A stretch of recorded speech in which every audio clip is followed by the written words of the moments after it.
नमस्कार, India voice देख रहे हैं आप और मैं हूं आपके साथ शिवम दुबे। वक्त तो चला है रिपोर्टर लाइव का, जहां हम बात करेंगे भूपेश की बढ़ती मुसीबतों की, यूपी जोड़ो यात्रा के समापन की, ईडी पर हुए हमले के दोषियों की और भी बहुत कुछ है खास। तो चलिए शुरू करते हैं रिपोर्टर लाइव की, जहां दिन भर की तमाम बड़ी खबरों की जानकारी देंगे हमारे संवाददाता ग्राउंड जीरो से। मगर सबसे पहले हम बात कर लेते हैं कांग्रेस की यूपी जोड़ो यात्रा खत्म हो चुकी है। इस खबर पर ज्यादा जानकारी दे रहे हैं हमारे संवाददाता नितिन चौधरी। जोड़ो यात्रा की तर्ज पे यूपी जोड़ो की यात्रा शुरू की गई थी कांग्रेस के द्वारा। जिस तरीके से राहुल गांधी ने भारत जोड़ो यात्रा शुरू की तो वहीं उत्तर प्रदेश के अंदर यूपी जोड़ो यात्रा शुरू की गई थी। लेकिन उसके बाद बता दें कि जिस तरीके से 20 दिसंबर को यूपी जोड़ो यात्रा शुरू की कांग्रेस ने, तो इसमें सहारनपुर से इसकी शुरुआत की गई थी, लेकिन आज लखनऊ में जाके इसका समापन होने जा रहा है। बता दें कि उसमें तमाम बड़े नेताएं पहुंच रहे हैं। जिस तरीके से सहारनपुर से यात्रा शुरू की गई थी कांग्रेस के द्वारा, लेकिन उसके बाद लगातार अलग अलग जिले में ये यात्रा होते हुए गई थी। जिस तरीके से चुनावों की नज़दीकियां बढ़ रही हैं, चुनावों को देखते हुए कांग्रेस ने अपनी यूपी जोड़ो यात्रा जो है वो शुरू की थी। लेकिन इससे सबसे पहले बात बता दें कि जिस तरीके से लखनऊ के अंदर आज ये यात्रा पहुंची तो लोगों को लोग काफ़ी देखने को नजर आए थे। लेकिन उसके बाद लगातार इसकी यात्रा को समापन करने के लिए खुद प्रदेश अध्यक्ष अजय राय ने इसका मैसेज दिया। तमाम कांग्रेस कार्यकर्ताओं से अपील की है कि ज़्यादा से ज़्यादा संख्या में कांग्रेस के कार्यकर्ता आएँ और कांग्रेस का जो स्वागत करें। जिस तरीके से भारत जोड़ो यात्रा की तर्ज पे कांग्रेस ने यूपी जोड़ो यात्रा शुरू की थी, तो इसके 20 दिसंबर से इसकी शुरुआत हुई थी। लेकिन आज लखनऊ यात्रा पहुंच गई है। यात्रा पहुंचने पर अजय राय ने इसका समापन किया है। कहा जा रहा है कि जिस तरीके से 2024 के चुनाव नज़दीक आ रही हैं, तो ऐसे ऐसे लोगों के बीच में जाया जाएगा, लोगों की समस्याओं का हल निकाला जाएगा, लोगों से मुलाकात भी की जाएगी। लगातार कांग्रेस के तमाम बड़े नेता यहाँ पर पहुँचे हैं। अजय राय हैं, प्रमोद तिवारी हैं, सांसद हैं, वो तमाम बड़े नेता वहाँ पर पहुँच रहे हैं इसका समापन करने के लिए। कैमरामैन सुशील के साथ मैं नितिन चौधरी, इंडिया वॉइस, दिल्ली। तो वहीं भूपेश बघेल की मुसीबतें बढ़ सकती हैं, लेकिन क्यों? इस खबर पर ज्यादा जानकारी दे रही हैं हमारी संवाददाता प्रज्ञा मिश्रा। देश भर में सट्टेबाजी के लिए चर्चित महादेव बेटिंग ऐप्स को लेकर एक बड़ा खुलासा हुआ है। आपको बता दें, ईडी के चार्जशीट में पूर्व मुख्यमंत्री भूपेश बघेल का नाम सामने आया है। आपको बता दें कि भूपेश बघेल का नाम सामने आने के बाद अब उनकी मुश्किलें बढ़ती नजर आ रही हैं। अब इस मामले में ईडी चार्जशीट में पूर्व सीएम भूपेश बघेल का नाम आने के बाद उनकी दिक्कतें बढ़ गई हैं। आपको बता दें कि चार्जशीट में खुलासा किया गया है कि असीम दास ने एजेंसी को जानकारी दी है कि ये पैसा हाल में छत्तीसगढ़ विधानसभा चुनाव के दौरान कांग्रेस के वरिष्ठ नेता और राज्य के पूर्व सीएम भूपेश बघेल के लिए भेजे गए थे। असीम दास ने यह भी कहा था कि महादेव बेटिंग ऐप्स के प्रमोटर की ओर से भूपेश बघेल को कुल 508 करोड़ रुपए दिए गए थे।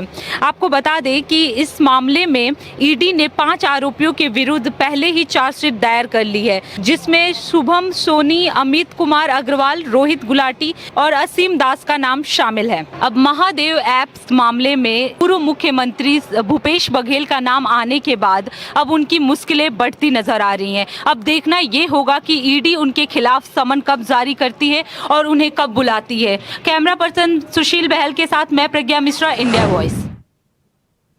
तो वहीं ईडी पर हुए हमले को लेकर 3 एफआईआर दर्ज हुई है। इस खबर पर ज्यादा जानकारी दे रही है हमारी संवाददाता जूही सिंह।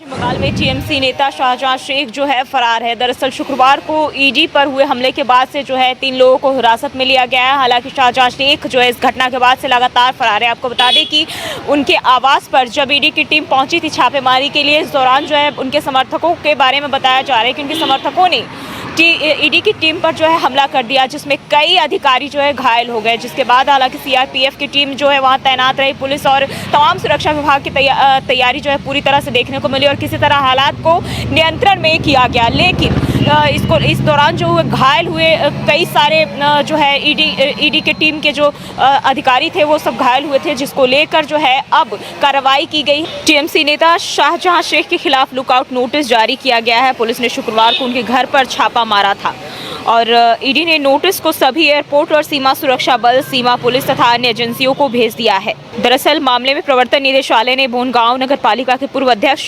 शंकर आद्या को शुक्रवार की देर रात गिरफ्तार कर लिया। आद्या को राज्य के पूर्व मंत्री ज्योति प्रिय मलिक का करीबी माना जाता है, जिन्हें पहले केंद्र एजेंसी ने गिरफ्तार किया था। इससे पहले शुक्रवार को दिन में पश्चिम बंगाल के संदेश खाली में ईडी की टीम राशन घोटाले को लेकर टीएमसी नेता शाहजहां शेख के ठिकाने पर छापा मारने पहुंची थी और इस छापेमारी के दौरान जो है तकरीबन 250 से ज़्यादा लोगों ने ईडी की टीम पर हमला कर दिया और उसके बाद से जो है शेख खुद फरार है।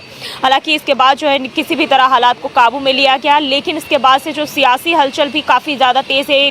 तो सभी नेता जो एक दूसरे पर बयानबाजी लगातार करते हुए दिखाई दे रहे हैं। कैमरामैन सुशील पहल के साथ मैं जूही, इंडिया वॉइस। रुक करेंगे अगली खबर की। आपको बता दें कि सुल्तानपुर में मानहानि मामले में राहुल गांधी को तलब किया गया, लेकिन पेश नहीं हुए राहुल गांधी। बता रहे हमारे संवाददाता शैलेश। एमपी एमएलए कोर्ट में आज राहुल गांधी की तलबी थी, लेकिन वकीलों की हड़ताल के कारण आज सुनवाई टल गई। आपको बता दें पूरा मामला 5 साल पूर्व का है, जहां पर एक सभा के दौरान तत्कालीन अध्यक्ष कांग्रेस के राहुल गांधी ने केंद्रीय मंत्री गृह मंत्री अमित शाह पर अभद्र टिप्पणी की थी। उसी से आहत होकर कोऑपरेटिव बैंक के अध्यक्ष विजय मिश्रा ने यहां पर अवमानना केस एमपी कोर्ट में दायर किया था।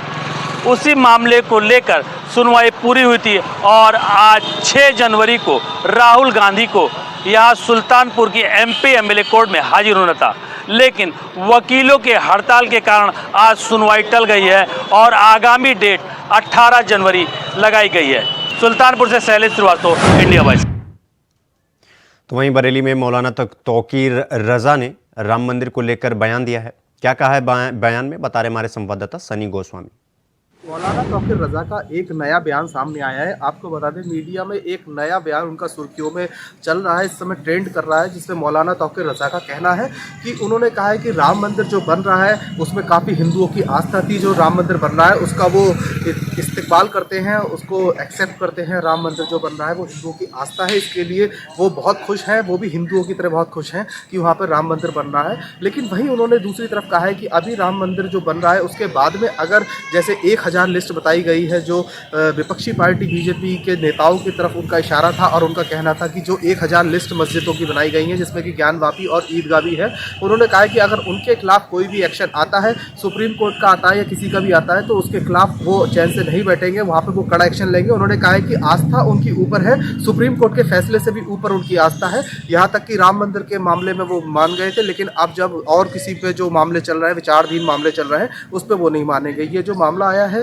ये काफ़ी ट्रेंड कर रहा है, काफ़ी इस समय सुर्खियों में है, मीडिया में काफ़ी सुर्खियों में है, जिसको लेकर तमाम तरह की बातें की जा रही हैं। आपको बता दें जो मौलाना तौकीर रजा है उन्होंने कहा है कि वो पूरी तरह से सहमत हैं जो राम मंदिर बन रहा है। उन्होंने कहा है कि राम मंदिर बनना बहुत पहले का काम था, उसके लिए काफ़ी लोगों ने बलिदान दिया, कुर्बानियाँ दी, जिसके बाद में वो भी उसको बहुत खुश हैं कि राम मंदिर वहाँ पर बन रहा है। लेकिन वहीं उनका दूसरी तरफ ये भी कहना है कि जो ये राम मंदिर बन रहा है जिसके बाद में अगर कोई भी सुप्रीम कोर्ट का फैसला दूसरी मस्जिद के खिलाफ आता है या कुछ आता है, उनका इशारा यही था, तो फिर जो हमारा समुदाय है वो चैन से नहीं बैठेगा, वो उसके लिए लड़ाई करेगा और कुछ भी कर सकता है। इसके लिए ये इस समय जो उनका जो अभी जो बयान आया उसको लेकर तरह तरह के कमेंट चल रहे हैं। इंडिया वॉइस के लिए सनी गोस्वामी करें।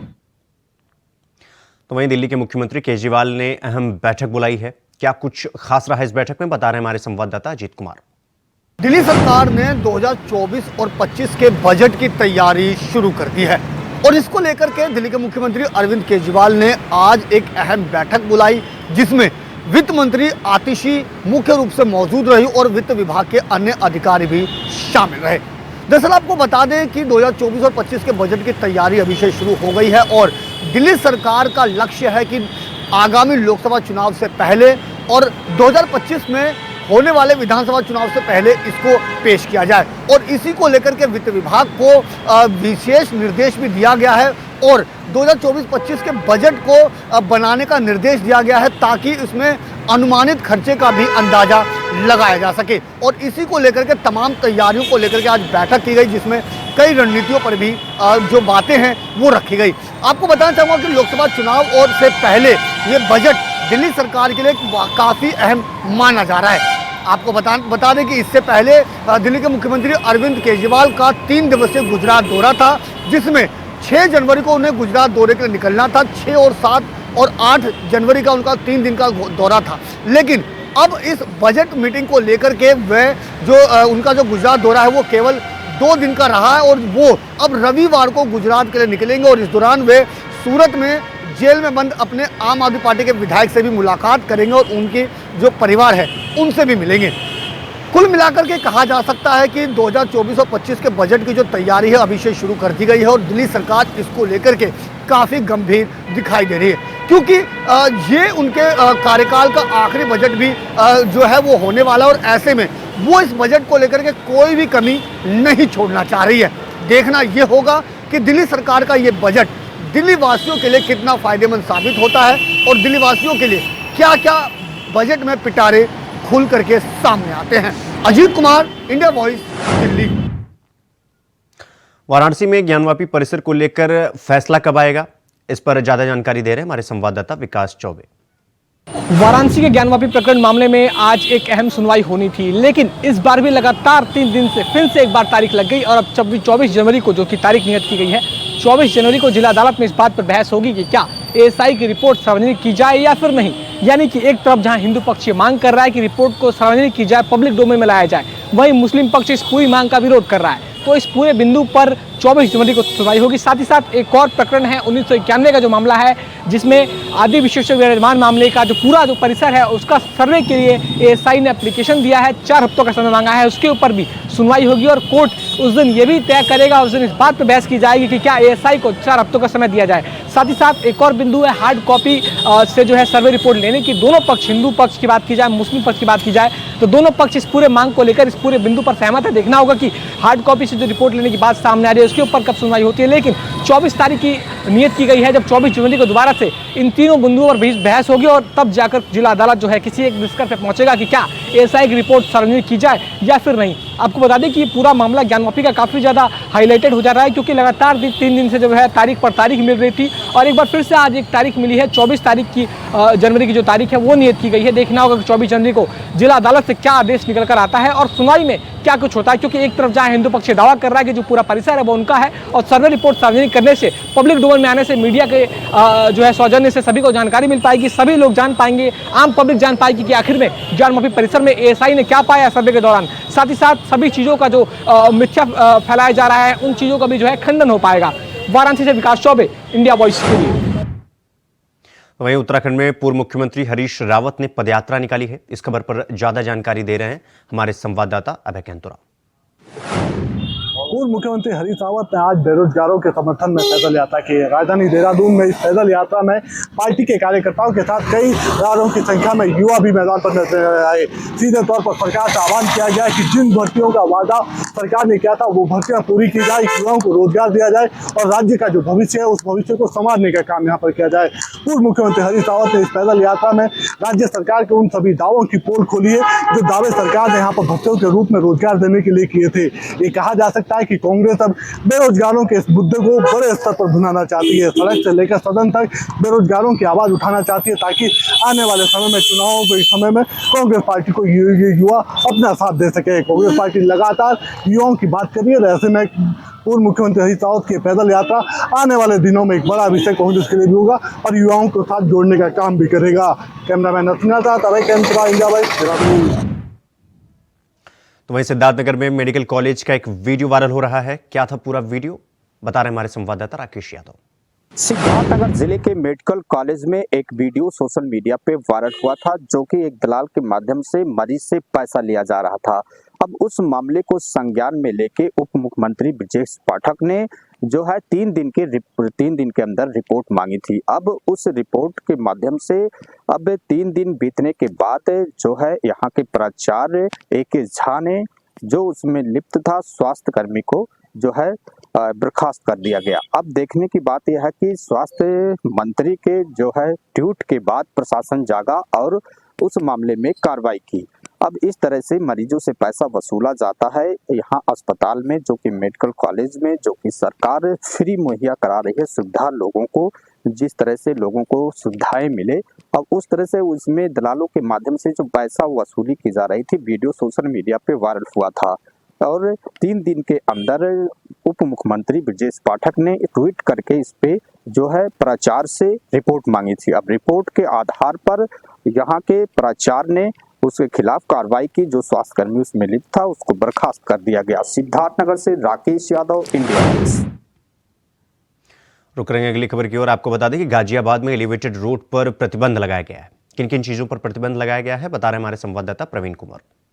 हम गाजियाबाद के हिंडन एलिवेटेड रोड पर, जो कि 10.5 किलोमीटर लंबी बताई जाती है। इसको लेकर गाजियाबाद ट्रैफिक पुलिस ने एक एडवाइजरी जारी की है कि इस एलिवेटेड रोड पर 10 जनवरी से 3 पहिया वाहन जैसे e rickshaw, auto rickshaw, tractor trolley और बैलगाड़ी जैसे वाहन नहीं चढ़ पाएंगे। अगर कोई इन वाहनों को चढ़ता अगर एलिवेटेड रोड पर दिखता है तो इसके खिलाफ ट्रैफिक पुलिस कार्रवाई करेगी और 20,000 रुपए का जुर्माना वसूलेगी। आपको बता दें, गाजियाबाद ट्रैफिक पुलिस के उपायुक्त वीरेंद्र कुमार ने बताया है कि आने वाली 10 जनवरी को लेकर एक एलिवेटेड रोड के लिए एक निर्देश जारी किया है कि ताकि दुर्घटनाएं कम हो सके। ये निर्देश 10 जनवरी से लागू होगा, जिसमें 3 पहिया वाहन, tractor, trolley, auto, e rickshaw चालक वगैरह कोई भी इस एलिवेटेड रोड पर नहीं चढ़ेंगे। अगर वो चढ़ते पाए गए तो 20,000 रुपए का जुर्माना लगाया जाएगा। दुर्घटनाओं की संभावना को रोकने के लिए गाजियाबाद ट्रैफिक पुलिस का ये अहम कदम बताया जा रहा है। हम आपको बता दें, इस एलिवेटेड रोड जो की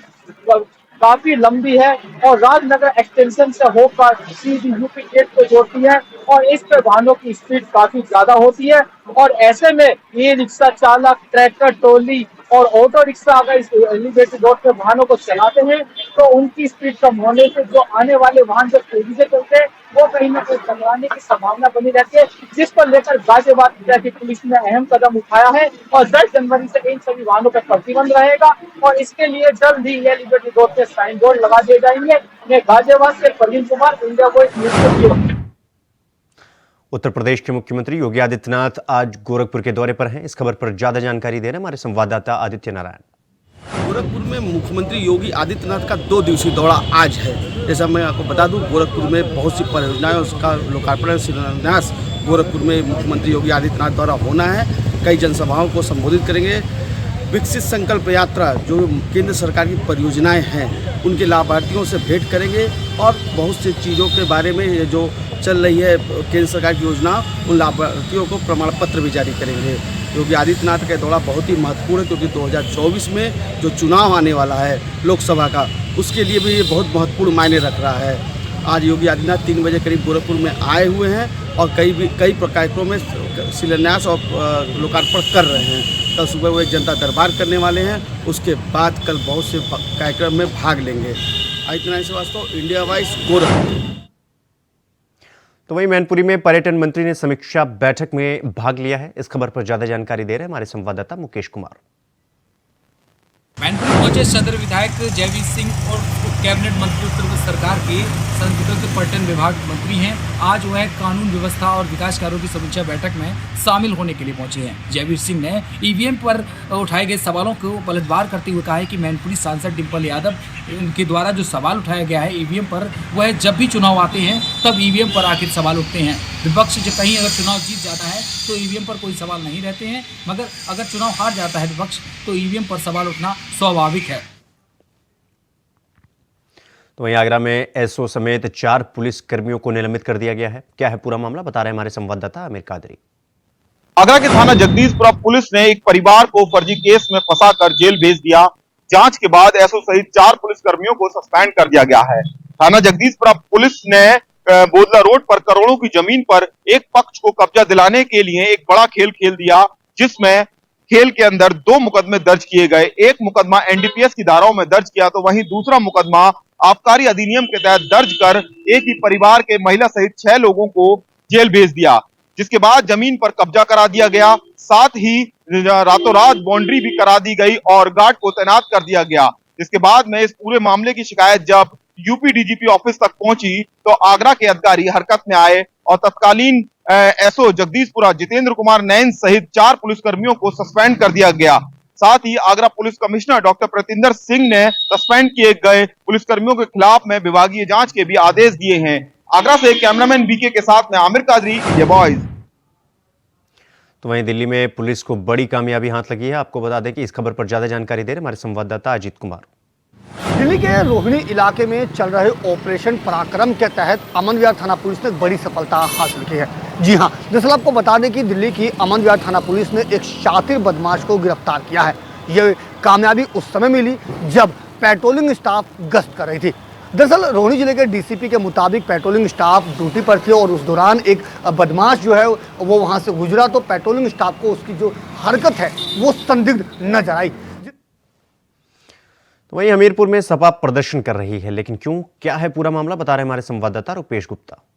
आज हमीरपुर जिले में सपा कार्यकर्ताओं ने और महिला जो सपा की अध्यक्ष हैं उनके साथ काफी महिलाओं ने ज्ञापन सौंपा है राष्ट्रपति को। इसके बाद जो ज्ञापन सौंपा है उस पर बीएचयू में 1 महीने पहले जो घटना हुई थी दरिंदगी की छात्रा के साथ, उसी को लेकर ज्ञापन सौंपा। उन्होंने मांग की है कि जो ये आरोपी हैं इन आरोपियों को फांसी की सजा दी जाए, और इनका कहना है कि ये बीजेपी के कार्यकर्ता भी हैं और बीजेपी का कोई पद भी लिए हुए हैं। इसी को लेकर पुलिस ने इनकी गिरफ्तारी नहीं की थी। अब जो गिरफ्तारी हुई है उनका साफ कहना है कि अगर इन लोगों को फांसी नहीं होती है तो ये लोग आगे और भी आंदोलन करेंगे। और तो वहीं लखीमपुर खीरी में पुलिस को बड़ी कामयाबी मिली है। इस खबर पर ज्यादा जानकारी दे रहे हैं हमारे संवाददाता राम जी। लखीमपुर खीरी सदर कोतवाली पुलिस ने आज बलराम हत्याकांड का खुलासा किया है। आपको बताते चले, यही बलराम हत्याकांड 3 दिन पहले जो इलाके में सुर्खियों का माहौल बना था, कोतवाली सदर के क्षेत्र के अंतर्गत प्रकाश नगर में रात्रि में 3 दिन पहले जो बलराम था, एक ठेकेदार था, पानी की टंकी जल जीवन मिशन से जुड़ा एक प्रोजेक्ट में काम कर रहा था, उसकी हत्या कर दी गई थी। हत्या करने वाला जो कुलदीप वाजपेयी, उसके साथ में 2 लोग अज्ञात थे। वहीं बलराम की मौके पर ही मौत हो गई थी। इलाके में एक सनसनी फैल गई थी। ये हत्या अभियुक्त 3 दिन से लुका छिपी का खेल खेल रहे थे, जो अपना मोबाइल है उसको स्विच ऑफ करके गायब हो गए थे। वहीं पुलिस ने अपने सर्विलांस टीम के माध्यम से इन दोनों को पकड़ लिया गया। एक आदमी फरार है, एक व्यक्ति फरार है। वहीं कुलदीप वाजपेयी को अगर बात की जाए तो कुलदीप वाजपेयी लगभग 1 दर्जन मुकदमे दर्ज हैं, संगीन धाराओं में दर्ज हैं। वहीं पुलिस ने कुलदीप वाजपेयी सहित उसके एक साथी को मोटरसाइकिल सहित गिरफ्तार कर लिया गया है। और कुलदीप वाजपेयी जिस असलहे से उसने हत्या की उसको भी पुलिस ने बरामद कर लिया है। लखीमपुर खीरी से इंडिया वॉइस से रामजीत सिंह। रिपोर्टर लाइव में फिलहाल अभी के लिए बस इतना ही। देश दुनिया की तमाम खबरों को देखने के लिए देखते रहिए इंडिया वॉइस। नमस्कार।